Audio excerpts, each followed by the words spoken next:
Representative, you voted against the lodging tax bill. Why was that?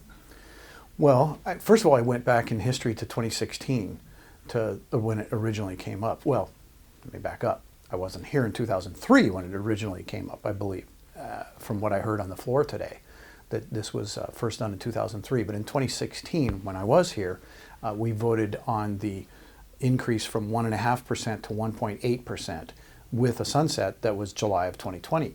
I voted against that because I just felt like that 0.3% raise was a little too much. So really the same thing today. The bill that we had today would wipe out that sunset and keep it at 1.8%. And I just strongly felt like, for the reasons I gave on the floor, that there's a couple of things. It's not being correctly used. It's a lodging, a restaurant, and so on and so forth, tourist tax for lack of a better term.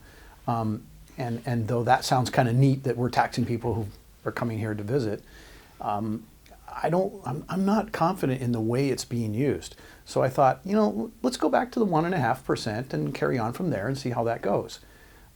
Is Oregon going to fall off into the ocean because we might have cut 0.3 or 0.3% off? I think we would have been fine.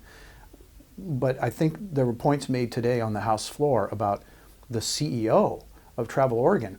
Somebody said it makes more money than the President of the United States of America. And, when we're talking about people here in Salem, I know this is being silly, but it's true. There are people that are homeless here. And we're giving a CEO of a state agency nearly $500,000.